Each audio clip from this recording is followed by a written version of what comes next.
Bora então? Como é que tá aí? Mas já tá gravando? Tá bom, beleza. Muito bem, senhoras e senhores, começando aqui mais um Conversa Bruta, o podcast que você já sabe, né? O politicamente correto chora embaixo da cama em posição fetal e a mãe não vê. Lembrando que esse programa aqui tem os nossos patrocinadores, começando com eles, Uroclínica, Dr. Diego Rafael Oliveira, CRM 1500, cuidando da saúde do homem. A Clínica Doutor fica aqui em Balneário Camboriú, na Avenida do Estado 1350.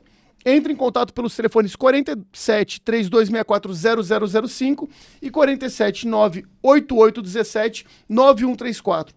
Entra lá no site www.drdiegourologista.com.br e marca a sua consulta.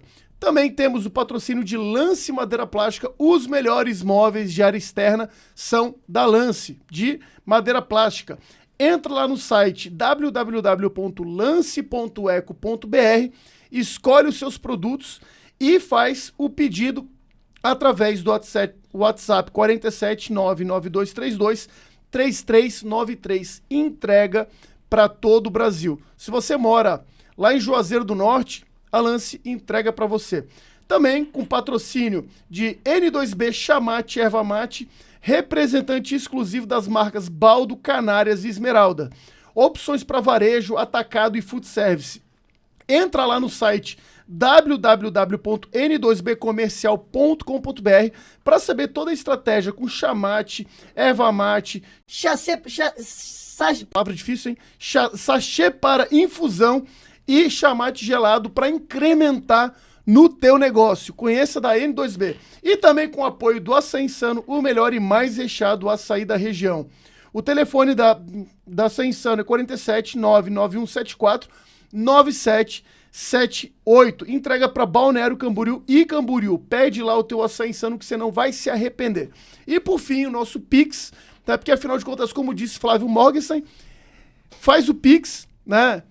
Enche o nosso rabo de dinheiro e salva o Ocidente. Vai lá, é pix.mdbc@hotmail.com.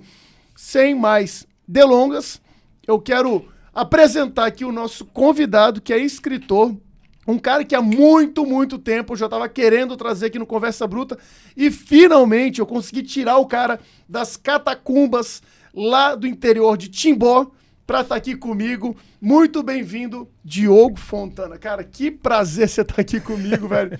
Tô muito feliz, cara, com a tua presença. E antes de começar, a gente tem o nosso brinde da cachaça misteriosa que a gente toma e a verdade sai, né? Então... Em cachaça veritas. Né? É um pouquinho diferente a minha da tua, mas a gente vai respeitar isso, porque a gente sabe que tomando a cachaça misteriosa agora a verdade sai. Diogo, antes de começar o programa, me dá as tuas credenciais. Quem é Diogo Fontana? Cara, essa pergunta é complicada. Eu sou escritor. Se tem alguma autoridade, ela provém de autoria. Eu sou o sujeito que escreveu 2 romances, uma novela e um romance. Um livro chamado A Exemplar Família de Tamar Halman, que saiu em 2018, e em 2022 um romance chamado Se Houvesse um Homem Justo na Cidade. Esses 2 livros têm feito algum sucesso, um sucesso de nicho, dentro de uma determinada bolha cultural, tem tido boa repercussão, bastante elogio. Então eu sou o sujeito que escreveu esses 2 livros. Também sou o sujeito que tem uma editora. A editora que não por coincidência publicou esses 2 livros, né? Então eu sou editor, sou escritor e já fui livreiro. Tive livraria em Curitiba, tenho livraria online ainda. E esse sou eu, sou um sujeito que eu não tenho formação formal, graças a Deus, larguei 4 faculdades. Minha formação é Shakespeare, Aristóteles, Balzac e Machado de Assis, etc. Bom, essa é a minha credencial acadêmica. Eu sou o cara que leu esses caras. E fui professor, aluno do Olavo também durante muito tempo, mas muito tempo mesmo. Sou um dos caras da velha guarda. Eu conheci o trabalho dele em janeiro de 99, quando caiu o Imbecil Coletivo na minha mão. Então, lá são mais de 25 anos. Tive o privilégio de assistir algumas aulas presenciais em Curitiba, quando ele dava aula na Associação Comercial do Paraná, do curso de História Essencial da Filosofia. Acho que eu fui umas 4, 5 aulas. Era bem novo, eu tinha 21, 22 anos. Opa! Acidente no estúdio acontece. Tem que ajustar isso aqui. E também vi 2 palestras dele em Curitiba presenciais. E lá por 2002... Se você precisar, esse arco aqui, ó, ele pode, ó, Não, eu fechar sei, e abrir, tá? já Então, melhorou. assim, Era só meu ângulo ótimo, mesmo. maravilha. Não vai acontecer de novo. Beleza. Espero. E, então eu sou... As minhas credenciais são essas. Sou escritor, editor, fui livreiro. E tô nessa aí faz muitos anos. Nesse meio cultural, Cara, digamos assim. Eu já senti por onde eu vou começar contigo, tá? Vamos quebrar a elite intelectual do Brasil em 27 pedacinhos, 27 caquinhos, no mínimo, tá? Eu sou um cara que eu tenho formação, tá? Embora minha formação não tenha servido para nada em termos pessoais, sim profissionais, né? Sou formado em logística, tenho uma pós-graduação numa área de comércio exterior, que é gestão aduaneira.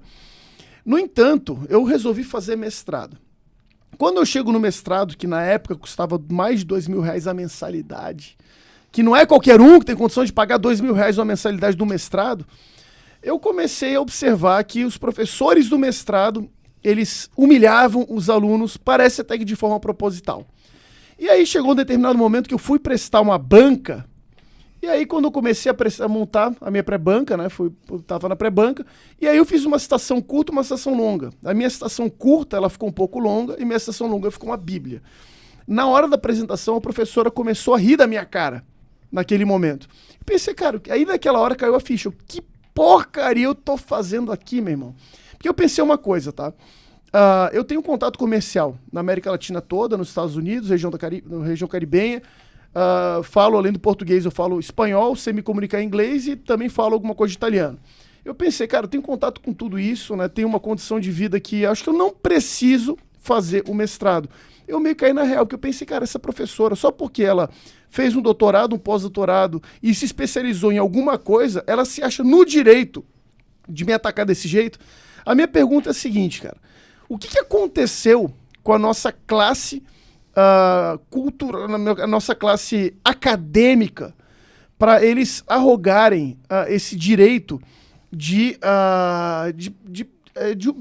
falar o que quiser e de achar, por exemplo, que tem razão, né? Muitas vezes você cai numa discussão na internet e o cara chega pra ti e fala, você já viu meu currículo Lattes? O que existiu? O que aconteceu com a nossa formação acadêmica no Brasil? Cara, diploma é carteirada. É só isso. É coisa de gente ignorante e insegura, que vai esfregar o diploma na cara. Eu convivi muita gente assim pelas 4 faculdades em que eu transitei sem ter saco para terminar. Porque eu encontrei um monte de picareta diplomado, Sorbonne, doutorado na França, então não sabiam porra nenhuma, não sabiam nada. Era só pose, só se pavoneando e esfregando o diploma a cada 5 minutos. O que aconteceu é que esse pessoal sequestrou a autoridade intelectual. Perfeito. Eles sequestraram para eles, sequestraram em vários setores da vida cultural. É como se fosse necessário ter uma formação técnica para você exercer determinadas atividades intelectuais que não é necessário. Você tem que ter uma formação técnica em um diploma, uma autorização para você ser médico, para você ser engenheiro. Agora não para ser romancista, por exemplo, ou filósofo, ou até mesmo professor. Acontece que o pessoal buscou isso para eles, puxou e faz uma reserva de mercado. O diploma também serve para reserva de mercado. Para dizer, nós somos aqui a guilda autorizada a exercer essa profissão, nós somos os profissionais, todos os outros são leigos, não são capazes, e eu tenho currículo lá. Esse currículo não serve para porra nenhuma, aquilo é uma palhaçada. Aliás, isso também é um pouco de caipirícia. Um pouco não, é completo caipirícia, é coisa de provinciano.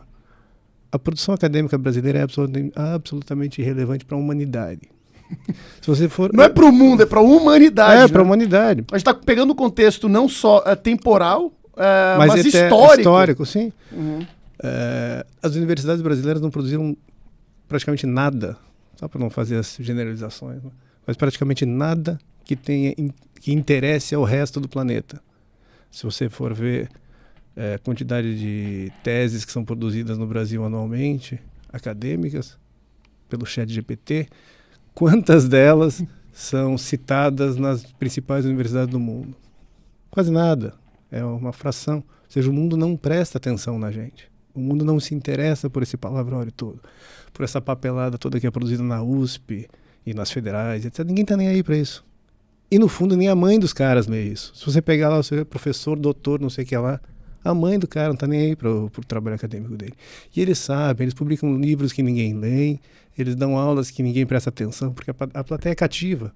O sujeito tá lá obrigado porque ele precisa dos 75% de presença para conseguir o diploma.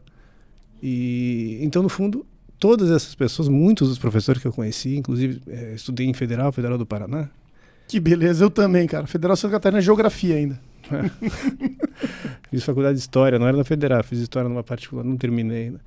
E essas pessoas, muitos deles que eu conheci, eram derrotados na vida, sabiam que eram derrotados, sabiam que eram fracassados, eram ressentidos.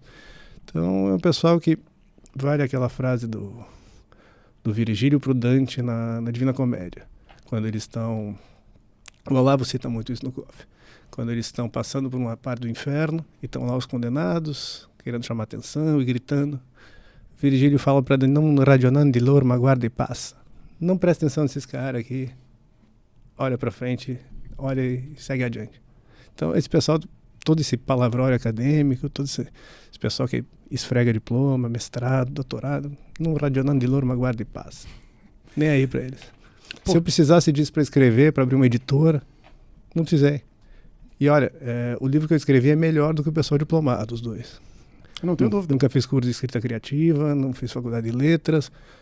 As faculdades de letras no Brasil produzem nada. Estão discutindo o pronome neutro, velho. Eles não amam, eles não gostam da língua portuguesa, eles odeiam a língua portuguesa. O pessoal do establishment acadêmico brasileiro, em sua maioria, odeia a língua portuguesa e não passam no teste do soneto. O que é o teste do soneto? Pega um soneto do Camões e entrega para o sujeito. Esse pessoal que você fez era mestrado numa área de administração? Administração, isso. Esses doutores não conhecem a língua portuguesa. Se você jogar um soneto do Camões, não sei não, um soneto do Cruz de Souza aqui, para ficar em Santa Catarina. Explica aí para mim, meu filho. Lê esse soneto aqui e me explica. Não consegue. O Rafael Falcon, professor Rafael Falcon, tem uma palestra dele no YouTube, chama O Dever de Educar-se. Ele faz uma análise dos números de uma fundação, não lembro o nome da fundação, mas são estatísticas sobre analfabetismo funcional no Brasil. O analfabetismo funcional no Brasil, analfabetismo funcional, para quem não sabe, é a capacidade de você ler e compreender um texto. Você é alfabeto funcional, alfabetizado funcionalmente, quando você é capaz de ler e interpretar um texto. O analfabetismo funcional no Brasil, ele, pelos números dessa fundação, ele estaria na casa dos 50% dos brasileiros. Mas quando você refina, e foi isso que o Rafael Falcão fez, quando você refina a estatística, vai a fundo, você percebe que, na verdade, é 92%. Uhum. Porque essa fundação leva em conta que, para você ser considerado alfabetizado no Brasil, você tem que ser capaz de ler uma notícia, por exemplo, da Folha de São Paulo. São textos muito simples. Agora, a alfabetização plena, historicamente, sempre foi o quê? A capacidade de você ler e produzir poemas. Quantos por cento da população brasileira hoje é capaz disso?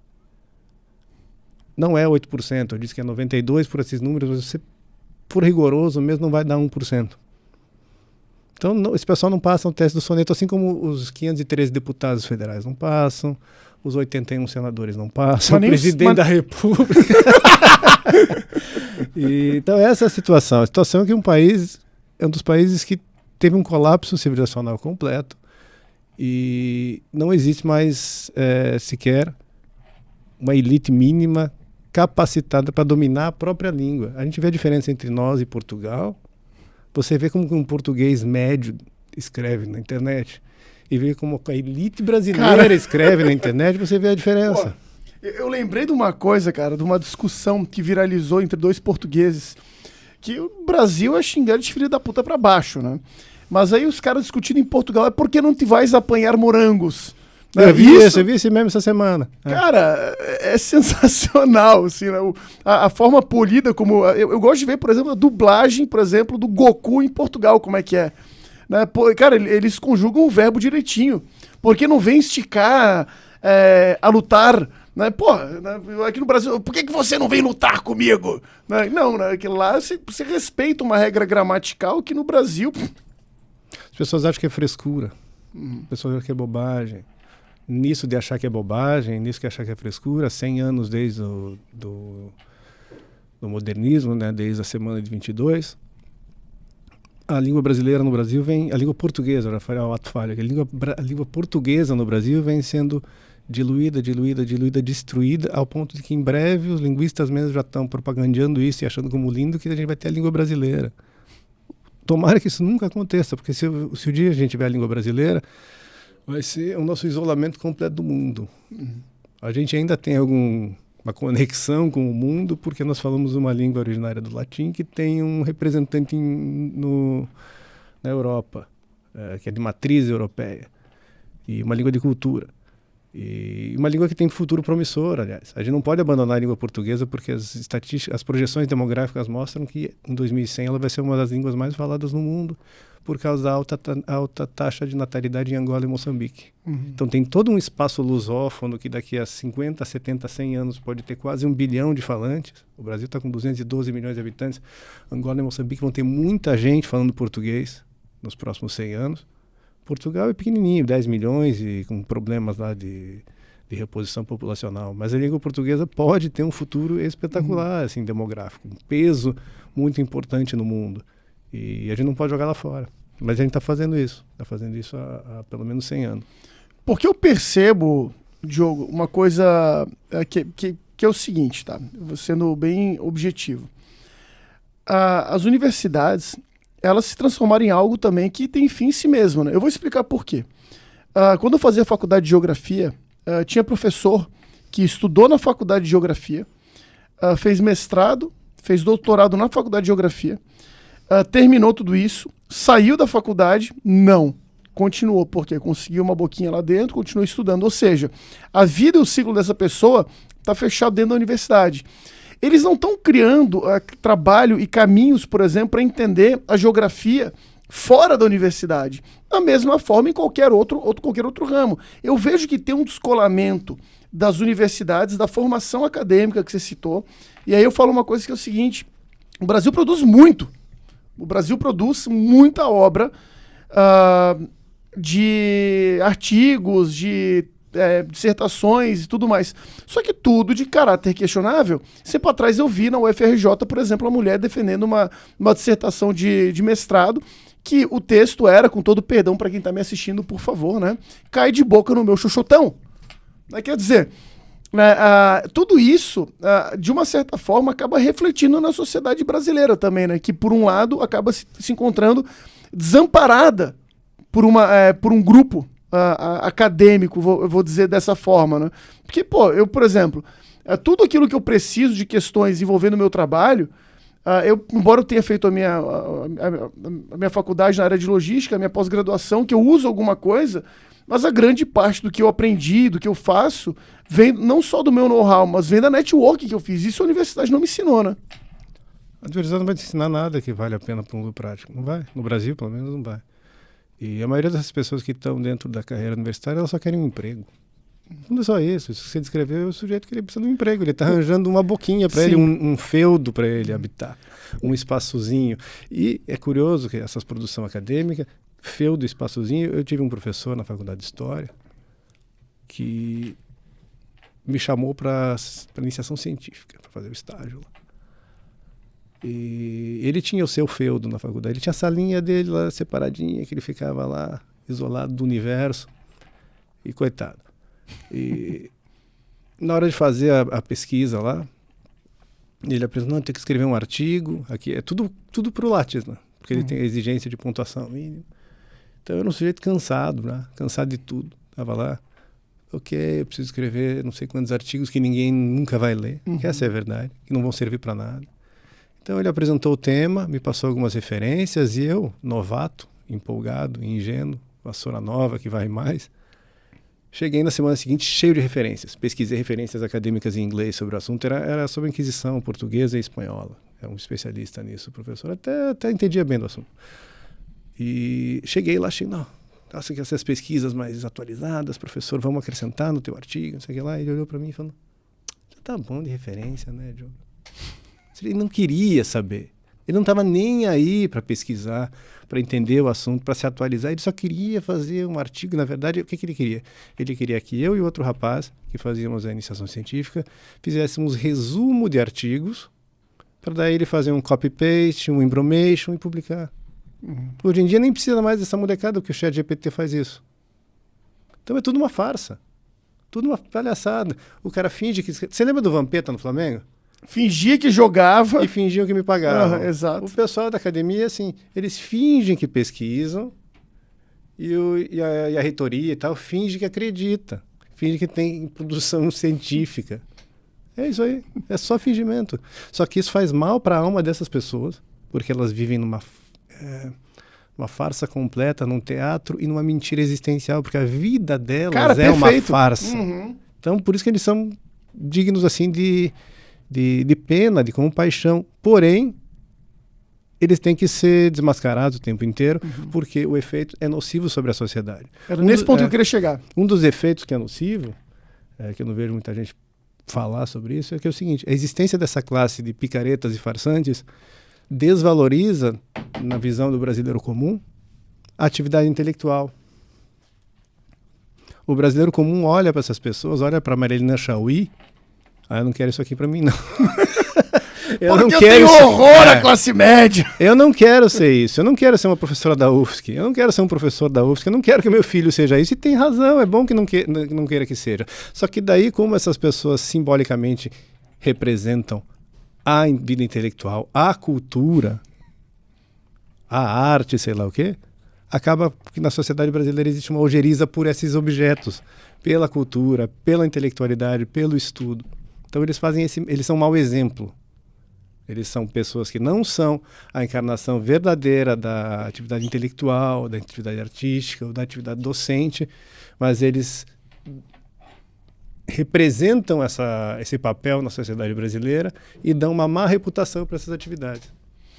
Até atrás de ti está o livro do Olavo, que é o Imbecil Coletivo, que é interessante a gente salientar que ele foi escrito para desmascarar essa galera e mostrar a verdadeira face deles, né? Só que daí eu entro num ponto que é o seguinte, Diogo, eu fico imaginando, né, essa turma toda, né, como se fosse um clubinho, né, como você falou, eles têm um próprio feudo, têm um próprio grupinho, todos eles ali, um propagandeando o outro, né, e puxando o saco do outro, né. Então aconteceu uma coisa interessante, né, que na família da minha esposa tem uma outra família de amigos, né, cuja filha foi fazer faculdade de jornalismo. E aí ela foi fazer a faculdade de jornalismo e aí começou, né, a escrever sobre aborto, sobre isso, sobre aquilo, começou a contar um monte de coisa. E um dia eu caí numa discussão com ela na internet e aí eu fui falar sobre ela, né? Aí o meu sogro veio pra mim e falou assim: pô, Bruno, mas ela tem premiação, ela ganha prêmio de jornalismo. Daí eu pensei, cara, até falei pro meu sogro, ele concordou comigo. Falei, cara, mas essa premiação é entre aquela patota. É aquele grupinho ali, que um vai dando pro outro, e aí quando você vê, né, a pessoa usa aquilo ali pra inflar o ego. Carteirada. É carteirada, exato. E aí é o seguinte, cara, pô, você vê ali, né, parece que é um incentivo pra pessoa continuar se chafurdando na lama, né? Sim, é isso mesmo. A classe média brasileira, houve a expansão universitária no governo Fernando Henrique. O Brasil tinha poucas vagas universitárias. Então o problema era menor, agora o problema é maior. Durante a gestão do Paulo Renato no Ministério da Educação, eles abriram um monte de faculdade. Deixaram, facilitaram inclusive a abertura de universidades públicas, privadas, nos anos 90. E depois, no primeiro governo do Lula, e nos dois governos do Lula, nos dois primeiros governos do Lula, eles foram abrindo aqueles institutos federais, acho que foi a Dilma também, e foram expandindo essa palhaçada. Hoje em dia tem um monte de vaga universitária no Brasil. Então isso fez com que camadas muito grandes da população brasileira tivessem acesso à universidade pública, sim, gratuita e de qualidade pela primeira geração da família. O efeito é o seguinte: o imaginário daquela pessoa que trabalhou de classe média baixa, da classe C ou da classe média, que não teve oportunidade de fazer uma universidade e que vai mandar o filho para a faculdade pela primeira vez, nem que seja para fazer um EAD de ciências contábeis, ele acha que aquilo ali, na imaginação dele, ele está mandando o filho para a universidade que ele viu no filme. Mas ele está mandando para Cracolândia. Uhum. Ele acha assim: não, eu estou mandando meu filho para a universidade aqui que eu vi naquele filme que passa na sessão da tarde, que é tudo bonitinho, maravilhoso. Não, você está mandando teu filho para Cracolândia. A UFSC é uma Cracolândia. Claro. Esteticamente é uma Cracolândia, mentalmente é uma Cracolândia. A Federal do Paraná também, eu estudava na reitoria no centro de Curitiba. Aquilo ali, gente, era... o viaduto onde tem mendigo era mais bem frequentado que a Federal. Mas não duvido. Mas eu lembro de um meme, cara, muito interessante, cara, que é do cara, né, sentado numa mesa de computador e com o chefe atrás, né? Daí o chefe falou, pronto, agora você aplica tudo o que você aprendeu na faculdade. Aí o meme abre no rapaz sentado no computador e aí aquela bolinha de pensamento com um monte de foto LGBT, de foice martelo comunista. Quer dizer, né, no fim, o subproduto criado por essa elite é algo totalmente nefasto, né? Pô, eu lembro na faculdade de geografia, meu irmão.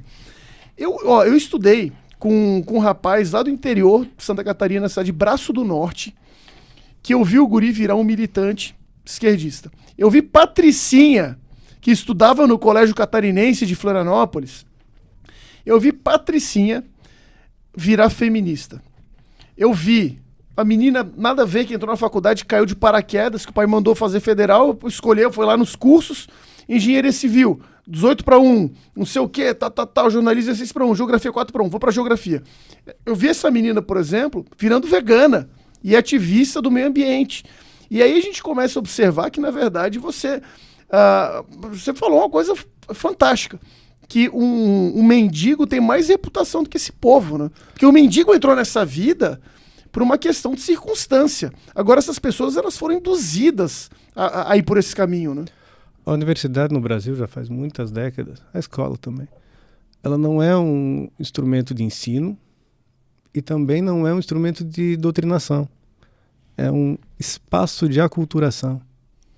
Essas meninas, essas pessoas que passaram por essa transformação, que às vezes é muito rápida, que você narrou, eles não aprenderam doutrina nenhuma, eles não têm nem domínio da língua para fazer uma apreensão racional de uma doutrina, de um discurso lógico e depois reproduzi-lo. Eles não sabem marxismo, por exemplo, eles não sabem nem a ideologia de gênero conforme a Judith Butler. Eles não sabem nada. Eles só se aculturaram, eles só mudaram o jeito de se vestir, o jeito de falar, o jeito de se comportar, o corte de cabelo, a menina cortou o cabelo, raspou o cabelo, pintou de azul. Ou seja, é uma mudança estética junto com alguns jargões. Alguns cacuetes mentais, algumas histerias, alguns gatilhos automáticos, escuta a palavra aqui, escuta a palavra ali, já tem uma reação emocional. Então é um fenômeno de aculturação e adestramento até. Às vezes a coisa está infra-humana, não é nem na cultura, é no adestramento mesmo, que nem você faz com um cãozinho. Essas palavras gatilhos são assim. Você fala determinada palavra, a pessoa já tem uma reação histérica. Fascista! Machista! Homofóbico! Blá, blá, blá.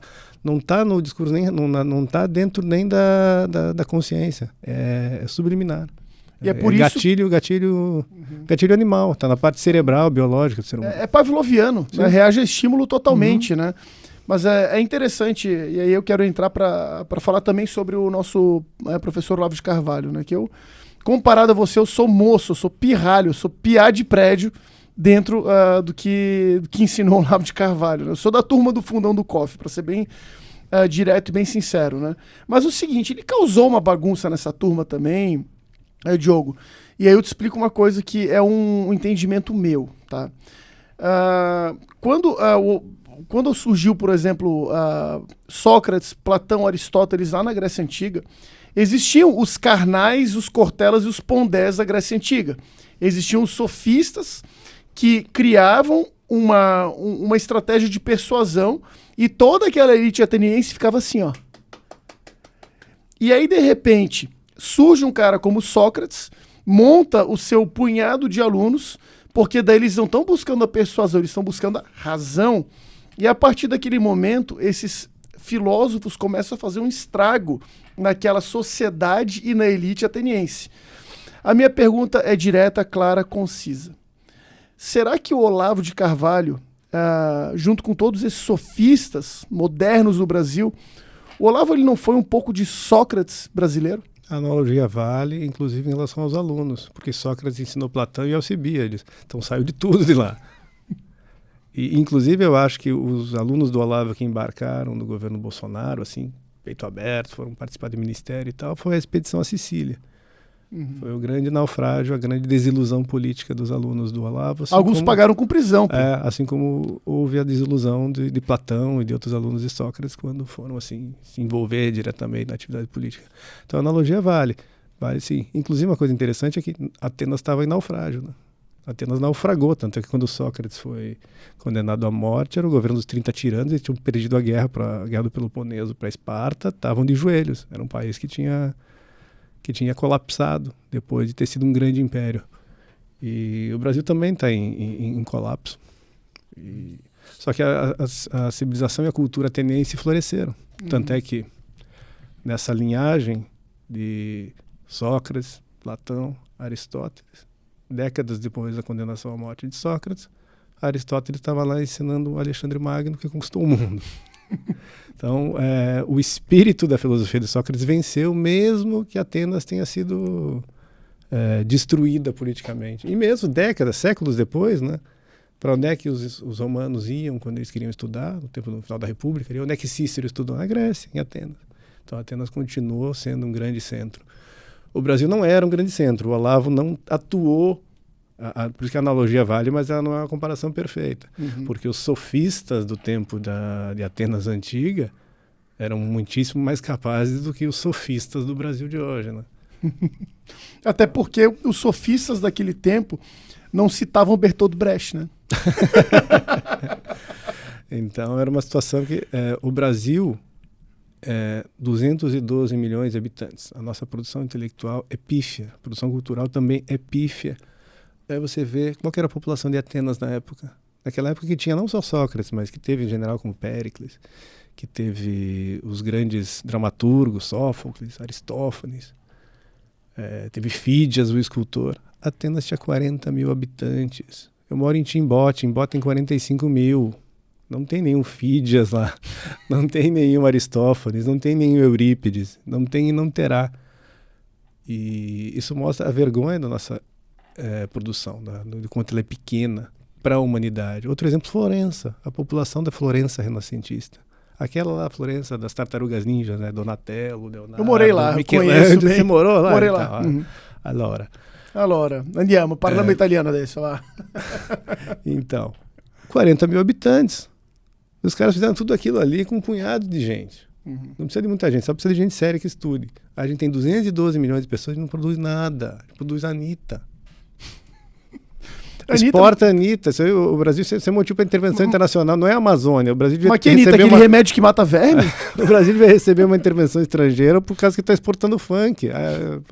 Não, pera aí, vamos depor o país aqui e transformar em colônia, em protetorado, porque vocês estão fazendo algo muito nocivo, é meio Chernobyl cultural. É quase o Brasil quase virou... Eu costumo falar isso, quando aparecem algumas coisas meio bizarras, enfadonhas.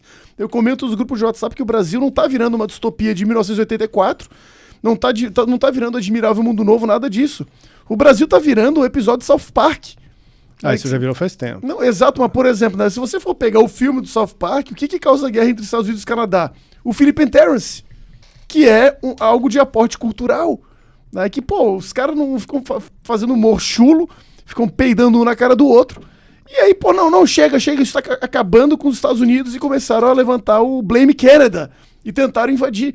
Quer dizer, tá quase na hora do Brasil precisar ser invadido por conta de uma questão cultural, cara, pelo amor de Deus, né? Mas a gente brinca, lógico que isso não vai acontecer, mas Que colapso, pena que não, velho. O colapso civilizacional brasileiro é incompreensível para a maioria das pessoas. Elas não têm noção. Você já morou fora, você sabe a diferença. O pessoal fala muito de decadência da Europa. Sim, a Europa está decaindo há muito tempo. Mas compara a Florença com o Rio de Janeiro, gente. Cara, se a Europa decair, eles ainda estão dentro do patamar. Agora, o Brasil decair é tipo ser rebaixado do Campeonato Catarinense para a segunda divisão do Catarinense. Terceira. Exato. A degradação em que a gente chegou, do ponto de vista intelectual e cultural, é inimaginável para a maioria das pessoas. Elas não têm noção. E isso se reflete, inclusive, no ambiente estético. Olha as fotos do Brasil dos anos 40 e 50. Cidades como Salvador. As pessoas andavam de terno e gravata, as pessoas no bem subúrbio. Vestidas, mesmo as pessoas humildes, muito bem vestidas. com dignidade, as construções bonitas, as cidades bonitas. Você vê São Paulo, era uma cidade linda. Você viu o que é o centro de São Paulo na década de 40, 30, era uma cidade linda. Curitiba, Porto Alegre, etc. Florianópolis, o mercado público ali, antes de aterrarem, o mercado público dava para Bahia. Não tinha o aterro ainda. Os barquinhos chegavam ali, não tinham os arranha-céus, era uma mini Lisboa aquilo ali, com a ponte Hercílio Luz, era uma cidade maravilhosa. Sobrou Ouro Preto, Paraty, a gente destruiu tudo, conseguiu destruir tudo. Foi uma devastação, o Brasil não foi invadido, o Brasil não padeceu guerra e o Brasil se destruiu. Fomos nós. Não foram os portugueses abandonaram o barco faz 200 anos, a culpa é nossa. O bebê é nosso, a gente que tem que embalar. A gente pariu esse monstro. Só que também tem um detalhe. Se você for ver para onde as elites se mudaram, eles saíram dos centros que ficaram abandonados e foram morar em Alphaville com construções que parecem prisões, né? Que você for pegar hoje a arquitetura moderna e aí entrando em outra seara, daqui a pouco eu quero falar da tua produção cultural, tá? Mas quando você pega, por exemplo, as casas novas que são construídas, aquele estilo Le Corbusier, tu olha aquilo, cara, pô, é de assustar porque não tem beleza nenhuma. A linha reta é traço, acabou, é aquela coisa bem bruta mesmo. Enquanto você vê, por exemplo, né, eu gosto muito de comparar, por exemplo, com a Alemanha, com a Suíça, né? A casa mais simples, o casebre mais simples, cara, tem aquele detalhezinho da construção que você vê ali da mão de um artesão. No Brasil, né, quer dizer, pronto, você vai morar num caixote aqui, lá em Alphaville, vai pagar R$ 4.500 por mês de condomínio e, ó, não reclama, hein? No fim, tiraram essas pessoas dos centros, os centros ficaram decadentes e jogaram essas pessoas também dentro de prisões. Detalhe, sem perceber. Eu acredito que um dos fatores, um dos motivos que fazem o Brasil ser um país tão deprimido, que isso é a lenda do Brasil Alegre. O Brasil Alegre não existe mais. Tem no programa da Regina Casé e acabou, né? Não, o Brasil é um país de tarja preta. O Brasil é um país de consumo gigantesco de remédios. O fato do Brasil ser campeão mundial de cirurgia plástica, tudo isso é sinônimo de insatisfação. O brasileiro não está feliz, o brasileiro está insatisfeito. O brasileiro é viciado em um monte de coisa. O brasileiro é viciado em jogo pelo celular. 2% do PIB brasileiro é jogo do Tigrinho, cara. Sim, as pessoas não estão felizes. Se elas estivessem felizes, elas não estavam consumindo droga doidada, não estavam tomando Rivotril e jogando no celular. Elas não estavam felizes. Um dos motivos, para mim, que fez com que esse estado de coisas surgisse é, sim, a arquitetura do Brasil. Ou a falta de arquitetura do Brasil, o urbanismo caótico brasileiro. Tem um ramo da arquitetura que chama neuroarquitetura, que estuda o impacto no cérebro da paisagem urbana. Mostra como uma paisagem urbana pode deixar a pessoa mais relaxada, ou mais tensa, mais feliz, ou mais triste. E você olha bairros e bairros da cidade de São Paulo, aquilo ali deprime qualquer um. É sério. Tem aquela piada, é melhor ser deprimido em Paris do que ser milionário na favela. Mas é verdade. Porque você ser pobre, né? Ser pobre. O mendigo em Paris, ele tá vendo o Arco do Triunfo, ele tá tomando vinho francês. Pode ser um sinuelo, mas é um sinuelo francês. É um sinuelo feito em Bordeaux. Cara, mas eu lembro quando eu morava em Florença, tinha um vinho que era o Tavernello, que era vinho de mendigo. Que era um vinho que, inclusive, vinha em caixa Tetra Pak.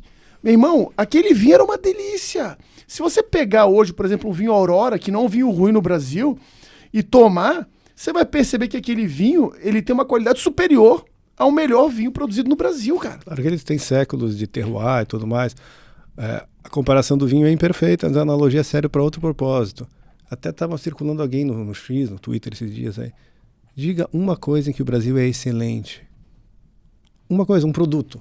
Um produto em que nós tenhamos a liderança mundial inequívoca. Não, isso aqui nós fazemos melhor que todo mundo. Tá, eu ia citar o meu ramo moveleiro, só que daí, porque, o Brasil produz móveis de muita qualidade. Só que daí você pega, aí a gente é patrocinado por Itália, por Suécia, né? Tem ramos em que nós somos muito bons. Nós temos ramos em que nós somos o segundo ou o terceiro. Mas aquilo que a gente é líder inequívoco, eu não consigo lembrar de nenhum. Talvez tenha, mas eu não consigo lembrar de nenhum. E são produtos, por exemplo, que são commodities. Porra, o Brasil é líder em soja. Porra, legal. Tá, a soja tô falando o de solo produtos que tem um trabalho. Exatamente. Um trabalho humano, um trabalho artesão, digamos assim. E nós não somos isso. Mostra uma civilização que não tem a cultura do capricho, do trabalho bem feito. Nós temos a cultura do desleixo, da pressa, do faz de qualquer jeito. Isso se reflete nas nossas construções, isso se reflete nas nossas cidades, que são feias, são disformes, são feitas às pressas de qualquer jeito, a fiação é exposta, ninguém se preocupa em fazer, não, vamos fazer o planejamento do bairro aqui, vamos colocar as fiações por baixo, não, faz de qualquer jeito e depois conserta. Não conserta. As cidades brasileiras foram crescendo de qualquer jeito, foram sendo feitas de qualquer jeito, para depois um dia consertar. Não, depois um dia não vai consertar. É o paliativo que é permanente. E eu vou dizer uma coisa, um dos aspectos culturais que influem, a meu ver, pensando alto aqui, é o positivismo. O positivismo dos militares. Os militares, quando governaram o Brasil, encheram o país de obras militares. Aqui em Florianópolis você tinha a ponte Hercílio Luz, bonita. Os milicos fizeram aí no governo Geisel a outra ponte. A Colombo Salles, que é reta, feia. Que é feia. Uhum. Então eles encheram o Brasil de construções eficientes, rápidas e feias. Porque para o positivismo, tanto faz, isso é frescura. Uhum. E a mentalidade dos nossos engenheiros é assim. Então não dá para culpar só os arquitetos, porque as cidades brasileiras não são feitas por arquitetos, elas são feitas por engenheiros. Você vê quem faz os prédios.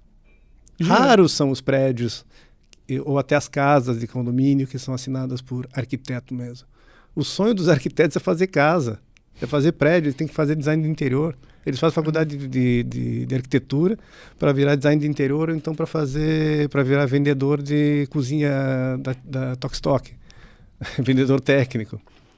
E os engenheiros fazem. E os engenheiros brasileiros, por influência do positivismo, são brutos, são chucros. São pessoas que não passam no teste do soneto, que eu mencionei agora há pouco.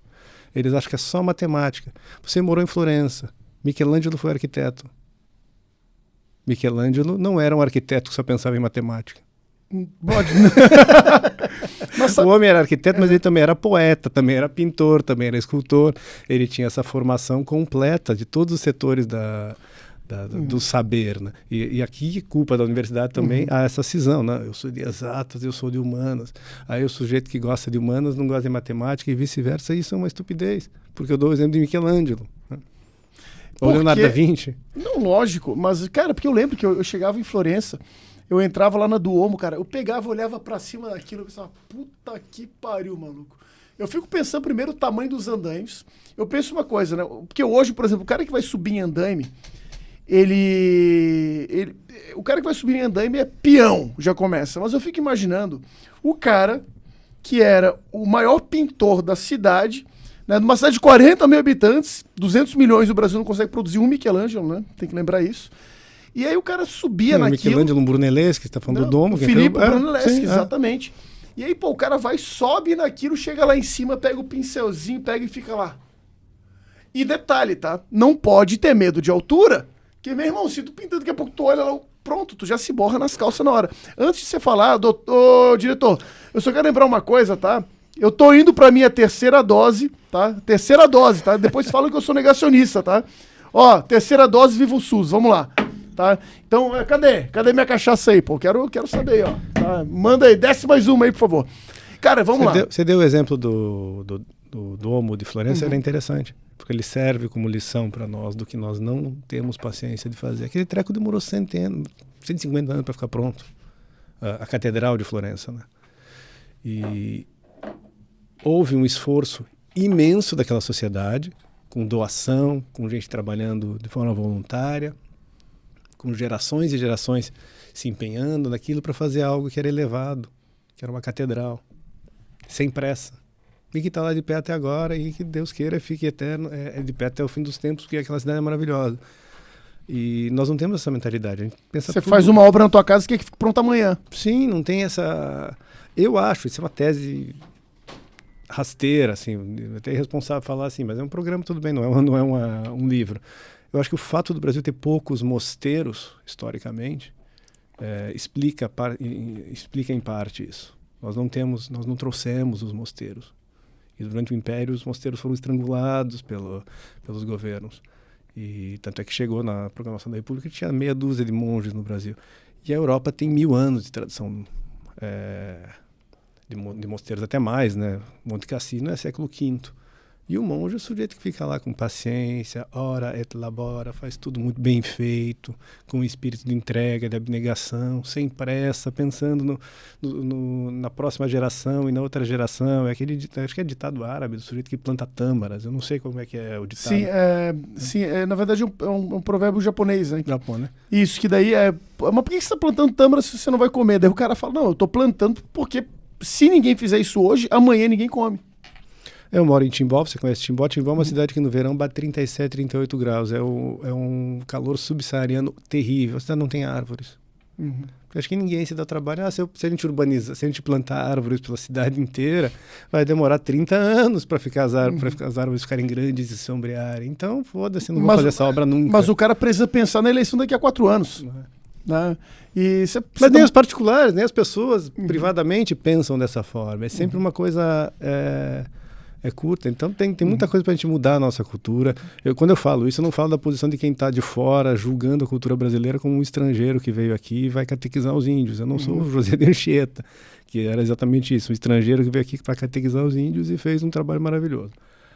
Eu falo da posição de que um sujeito que nasceu nessa porcaria e colocou a cabeça para fora da lama, está começando a enxergar algumas coisas, e que quer ajudar o pessoal a sair do balde. Os caranguejos estão lá, o pessoal dá para sair. A caverna do Platão. Eu sou o cara que saiu da caverna. Alguma coisinha eu saí, sim. E eu consigo ver e posso ajudar. Mas a maioria das pessoas não quer ajuda, não. A maioria não escuta. Eu escrevo livros, não sei exatamente para quem, mas escrevo. Eu quero falar sobre isso, né? Que o do caranguejo no balde, o Olavo sempre usou muito, eu achava sensacional, né? O camarada consegue sair, na hora que ele tá conseguindo sair, vem outro caranguejo que tá lá dentro do balde, puxa ele pela garra e pá, traz ele de volta, né? A analogia é sensacional e tem a ver, inclusive, com a caverna do Platão. Mas, quero aproveitar esse finalzinho aí de podcast, que é 1 horinha só de podcast, cara, infelizmente. Eu quero falar sobre isso aqui, ó. Primeiro que eu já li o teu livro sobre a exemplar vida de Itamar Hauptmann, que eu não consegui trazer, porque o meu sogro pegou emprestado para ler. Leu, gostou muito, gostei demais também do livro. Inclusive a parte que você fala do Ernesto, né, que eles ficam desesperados quando descobrem que o vizinho da frente deles, ele era um cara que votava contra o governo Dilma e ia para as ruas para se manifestar. Achei sensacional. Mas eu quero que você fale sobre esse livro. Se houvesse um homem justo na cidade. Fala sobre esse livro aqui. Esse livro saiu agora...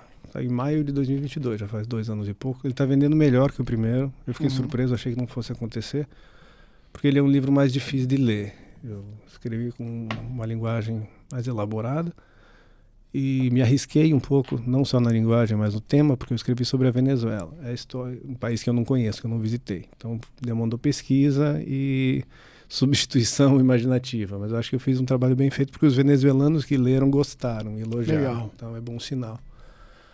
É a história de um professor universitário venezuelano que perde o emprego quando ele assina a Lista Tascom. Lista Tascom foi o seguinte: em 2003, 2002, se não me engano, teve um plebiscito revocatório. Hugo Chávez chegou ao poder em 98, por meio de eleição, e tinha um dispositivo constitucional da Venezuela, que uma espécie de recall.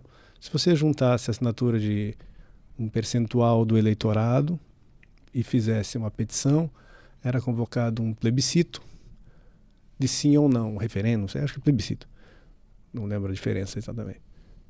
E milhões de venezuelanos, sim ou não, se o presidente devia ser deposto, né? Uma espécie de impeachment popular. Você faz ali tinha um prazo, no meio do prazo eleitoral, tinha uma janela de oportunidade, você fazia as assinaturas, coletava, entregava no órgão, o órgão competente, e fazia esse plebiscito aí para ver se o mandato presidencial ia ser interrompido ou não.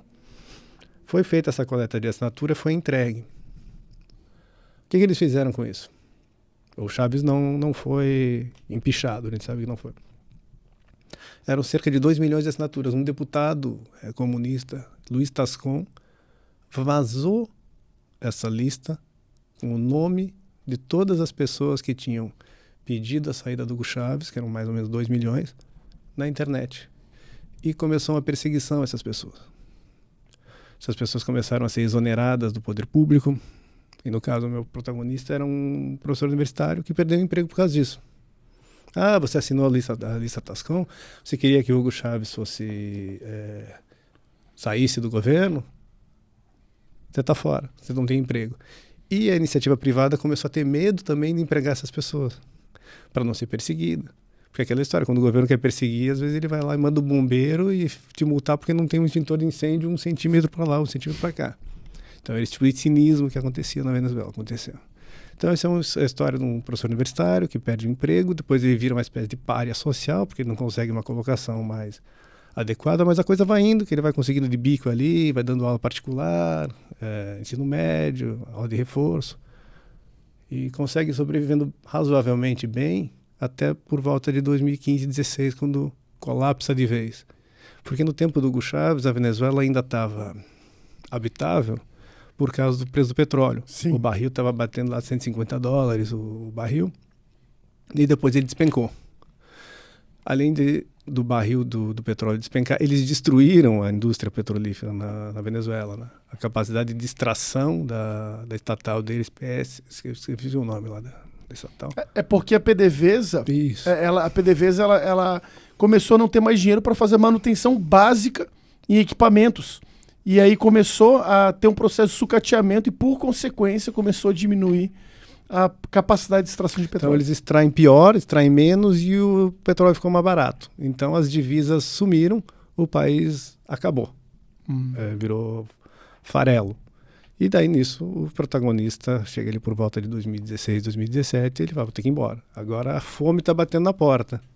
Que até então eu estava vivendo de expediente, agora não. Agora a fome está batendo na porta e ele resolve vir para o Brasil. Então ele é um daqueles caras que vem a pé, que cruza ali em Roraima. Então a história do livro é essa, a história de um venezuelano que passa pelo colapso econômico e social da Venezuela, que é um colapso intelectual prévio, antes a Venezuela ficar muito burra e muito cínica, para depois ela passar por isso.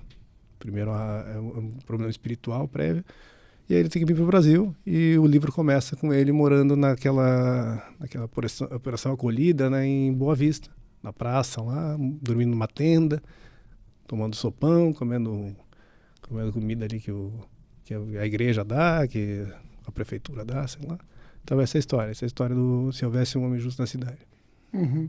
Cara, que legal. E eu queria também que você falasse um pouco sobre o trabalho da tua editora. Por que eu quero? Tá? Porque eu vejo que uma pessoa que resolve investir tempo e dinheiro no Brasil em alta cultura, essa pessoa, tudo bem, embora, né, hoje esteja sendo criado uma nova elite cultural anti-acadêmica, eu vejo que isso tem surgido, mas ainda assim é uma questão pequena. Eu queria que você falasse um pouco sobre a tua editora e os desafios que a editora Danúbio tem.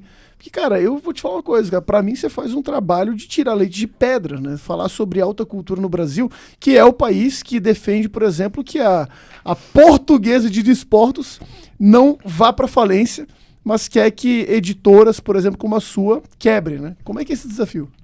A sociedade brasileira preza a Portuguesa de Desportos, mas não preza a língua portuguesa. A língua portuguesa pode acabar, pode ser destruída. A Portuguesa de Desportos não pode fechar as portas jamais. Isso mostra o valor onde está, né? Cara, eu abri a editora primeiro para poder me publicar. E não é brincadeira, eu falo isso sério. Lá por 2013, 2013, né, eu percebi, eu quero escrever, estou levando a sério esse treco, um dia eu vou publicar contos ou romance, sei lá o quê, alguma coisa eu vou publicar, mas eu vou publicar onde? Eu vou mandar para quem? Você falou da universidade, que é circuito fechado. O establishment literário brasileiro também é um circuito fechado, também é uma panelinha, também é uma patotinha que fica jogando confete um para cima do outro, falando, não, senhor doutor, o senhor é um gostoso, não, senhora doutora, a senhora que é uma gostosa. É isso que eles fazem. Então toma um jabuti para você. Toma aqui um jabuti para você. Toma um prêmiozinho São Paulo para você. Toma um prêmio Oceanos para você. E ficam nessa palhaçada. Escreve você aqui um artiguinho na 451. Então tudo bem, eu vou escrever na Folha. Vamos participar da festa literária. Vamos participar da Flip. Então uma mesa para você. Você vai participar dessa palestra e tal. É só um pessoal que está fazendo isso. A universidade sequestrou primeiro a crítica literária no Brasil nos anos 50 e 60. Que eles disseram, não, a crítica literária não pode ser algo para amadores. Ela precisa de rigor técnico. Você precisa fazer uma faculdade de letras para você ser um crítico literário. Desculpa te interromper, mas isso tem um pouco de Lima Barreto, os Brusundangas aí, Sim, né? claro que tem. Porque antes a crítica literária brasileira era uma maravilha. Você pega os anos 40 e 50, a época do Carpo e de vários outros, Agripino Grieco e vários outros críticos. Mário Ferreira vem depois, né? Mas Ou na da mesma mesma época. Mas você pegava os jornais, você tinha discussões literárias vastas e grandes suplementos culturais no Brasil, excelentes. Isso aí esterilizou a partir do momento que eles disseram não é qualquer um que pode fazer uma crítica literária a partir das suas impressões subjetivas. Isso aí tem que ser objetivo, tem que ser feito de forma científica, analítica. Acabaram com a crítica literária no Brasil. Agora eles fizeram a mesma coisa recentemente com a própria escrita criativa. Antes, para fazer a crítica literária, você tinha que ser doutor da USP. Agora, para você escrever um romance, tem que ser doutor da USP. Se for ver quem que ganha os prêmios literários no Brasil já faz um bom tempo. Professores universitários.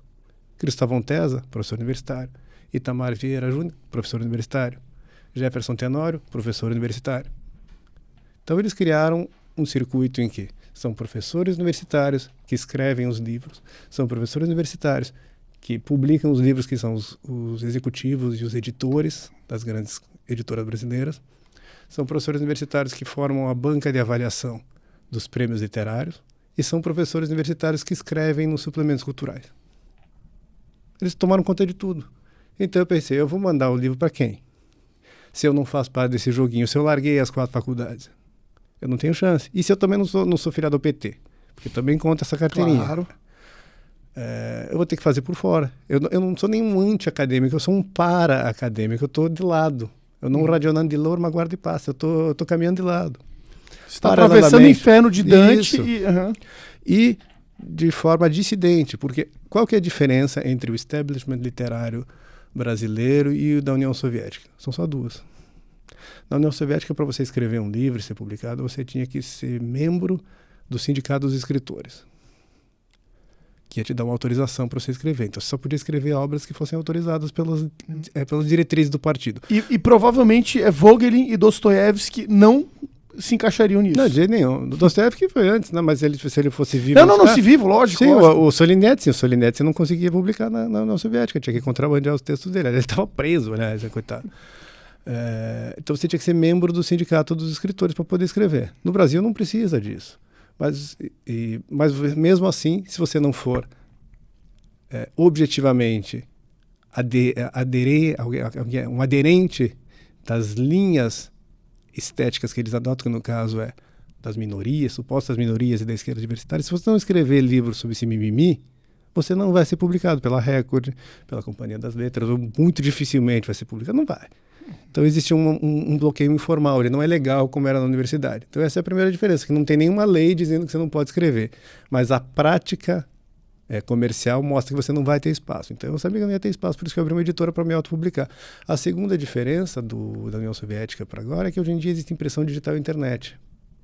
Então, ok, eu não vou conseguir furar o bloqueio e entrar no establishment literário, mas eu vou dar um jeito de fazer uma editora pequenininha, pela internet, com impressão digital, batalhando por uma distribuição, e estou conseguindo. E olha, tem livros da editora Danúbio, os meus inclusive, que vendem mais do que romances publicados pela Record. Eu sei de gente que eu conheço. Até que vendeu o teu livro, ok, o meu vendeu mais. E o meu não está nas livrarias, que são outro problema. Né? Outro problema que o Brasil precisa. O pessoal fala que precisa de mídia alternativa, mas a gente precisa de livrarias alternativas também. Não, porque as grandes corporações livreiras no Brasil, as que estão nos grandes shoppings, se alimentam dessas grandes editoras, e então é um circuito fechado. Sim. Tem uma dificuldade de entrar nessas livrarias, e às vezes os interlocratas, os executivos dessas livrarias, têm um viés ideológico e não vão deixar determinadas editoras e autores entrarem lá. Então, se tiver um bloqueio que seja ideológico e não comercial, porque vender os livros da Danúbio pode ter bom negócio. Eles vendem bem. Eu tenho alguns autores de renome, como o Alexandre Soares Silva, que já foi roteirista da HBO, escreve na Cruzoé, é um cara que tem seu público e não é pequeno.